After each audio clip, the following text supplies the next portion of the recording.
Have you ever wondered why some goals just seem to stick for people while others fade away after a week? Well, it turns out there's a secret. It's a powerful, science-backed way your brain can achieve pretty much anything you set your mind to. And honestly, most of us completely overlook it. All right, let's get right into it. Look, we've all been there, right? That big burst of New Year's motivation, the shiny new gym membership, that promise you make to yourself to finally write that book. And then, a few weeks later, life happens and that fire just kind of goes out. So why does this happen over and over again? It's not about your willpower, it's about your approach. And here's where we usually go wrong. We try to run on motivation. But motivation is like a spark. It's bright, it's intense, but it's temporary. It can't last. Identity, on the other hand, that's the slow-burning fire. It's a deep, lasting force that guides what you do without you even thinking about it. Motivation gets you started, but your identity is what keeps you going. And that leads us to the big secret, the real game changer here. The true path to achieving your goals isn't really about what you do. It's about who you decide to become. And I know that sounds a little abstract, but this one shift in thinking, it changes absolutely everything. It all boils down to this one powerful idea. You don't achieve your goals through just gritting your teeth and forcing it. You achieve them by changing your identity first. Because when you truly, deep down, believe you are a certain type of person, your actions will naturally, almost automatically, start to line up with that belief. So this just flips the whole process on its head. We're all trained to ask, what do I need to do? Which, let's be honest, just creates a to-do list that feels like a bunch of chores. The much more powerful question is, who do I need to become?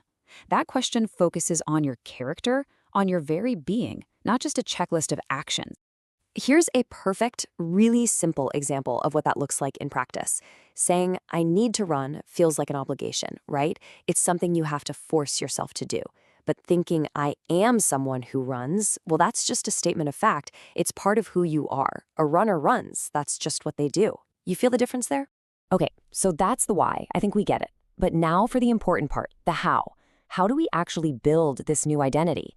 Well, luckily, our brains come with a practical toolkit we can use, and the tools are a lot simpler than you'd think. It really starts with these two core tools. First, you need a crystal clear picture of the person you want to be. But, and this is so important, you also have to plan for the obstacles. By imagining the challenges that are going to pop up and figuring out how you'll deal with them ahead of time, you're basically giving your brain a realistic, trustworthy roadmap to follow. Now, this might be the most important piece of advice in this entire explainer. To build a new identity, you do not start with some massive, life-altering leap. You start with one ridiculously small step.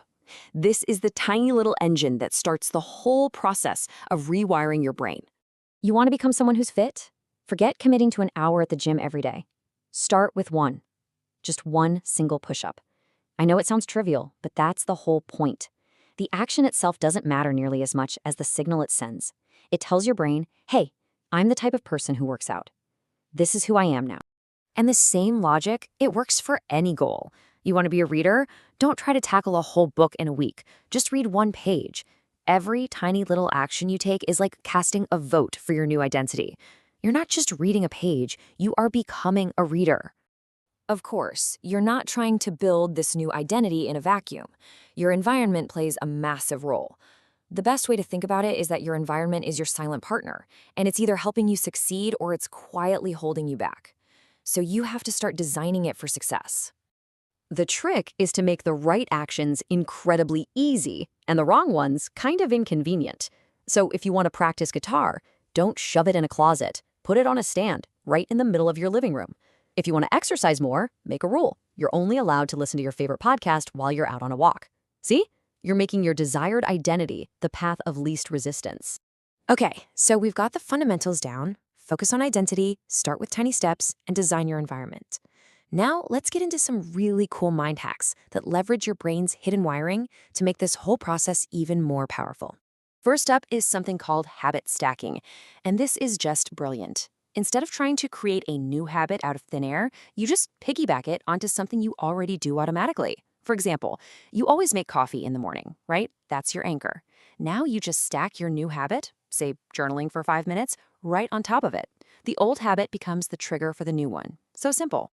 Okay, this one is kind of fun because it uses a weird quirk in our psychology. Our brains hate unfinished business. They crave closure. You can use this to your advantage by creating what are called open loops. So you start a task, like just write the first sentence of an email you've been putting off, and then you walk away for a minute. Your brain will create this little mental itch, a gentle but nagging push to go back and finish the job. So here's a crucial point. Your brain doesn't just give you that feel-good chemical dopamine when you hit a huge goal. It actually releases it for the progress itself. So you can hack this with something called dopamine scheduling. Did you do that one push-up? Awesome. Take a second and actually feel good about it. That tiny little celebration reinforces the behavior and makes your brain start craving more progress. And when those tiny actions start to feel automatic and you're ready to really build on them, you need to remember this number: 23 minutes. That's about how long it takes for your brain to enter a state of deep work, where you're truly productive, without any interruptions. You have to protect your focus. Every time you get interrupted, that clock resets to zero. So to truly be a productive person, you have to build a fortress around that time. So let's bring all this together. What we're talking about here isn't just about ticking boxes off a list or reaching some finish line.